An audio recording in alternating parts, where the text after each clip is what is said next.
అందరికీ నమస్కారం.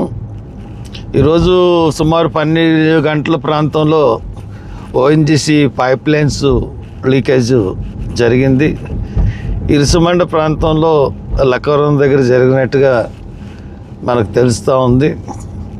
అక్కడ ఆ ప్రాంతం అంతా కూడా చాలా దారుణంగా ఉంది అన్న వార్తలు తెలుస్తున్నాయి. లక్కవరం అంతా ఖాళీ చేయించారన్న విషయం కూడా తెలుస్తుంది.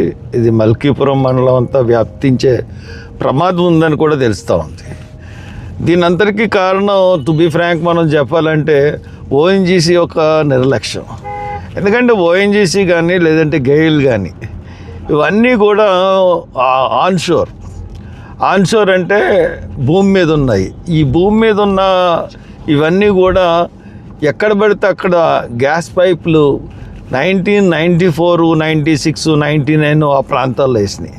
దాని తర్వాత మళ్ళా వీటిని మార్చడం కానీ లేకపోతే రిపేర్ ఎప్పుడైనా వస్తే ఇటువంటి పైప్ లైన్స్ ఏదైనా లీకేజ్ వస్తూ ఉంటుంటే అక్కడ అప్పటికప్పుడు లీకేజ్లు వాటిని రిపేర్ చేస్తున్నారు తప్పితే ఆ కొత్త పైప్ లైన్స్ వేయించట్లేదు. దానివల్ల ఎలా ఉంటుందంటే అక్కడ కోనసీమ వాసుల్లో ప్రతి గ్రామంలోనూ కూడా ఈ యొక్క పైప్ లైన్స్ అన్నాయి చాలా అన్ని గ్రామాల్లోనూ కూడా ఇంచుమించుగా ఉండే పరిస్థితి.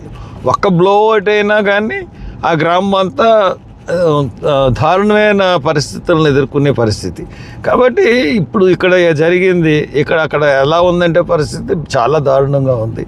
ఇంతకుముందు పాసర్లపూడి బోడస్కూరు బ్లో అవుట్ మనం చూసాం.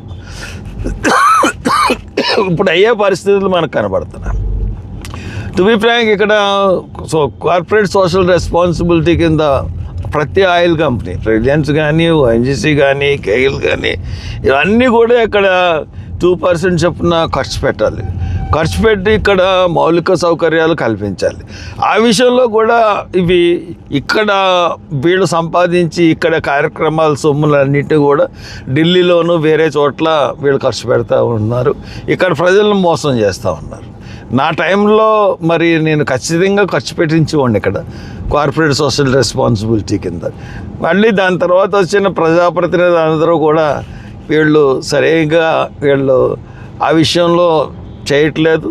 ఇంతకుముందు నగరంలో కూడా మనకి ఒక నగరం అంతా కూడా పైప్ లైన్ లీక్ అయ్యి భయంకరమైన శబ్దంతో ఊరంతా పేలిపోయింది. దాని తర్వాత వాళ్ళు ఖచ్చితంగా పైప్ లైన్లు నిర్మిస్తామన్నారు, కానీ ఆ పైప్ లైన్లు ఇప్పటివరకు నిర్మించలేదు. దీంట్లో గెయిల్ ఓఎన్జీసీ రెండు కూడా ఇవి ఉన్నాయి. మరి వేదాంత ఉంది, రిలయన్స్ ఉంది,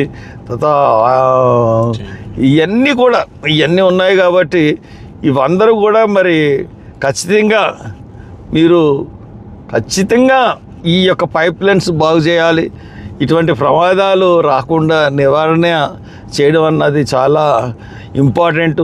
ఇటువంటి గ్యాస్లు ఏదైనా ఎక్స్ప్లోజన్ కానీ జరుగుతుంది అన్న డౌట్ ఉన్నప్పుడే ఆ బావిలను మూసేయాలి.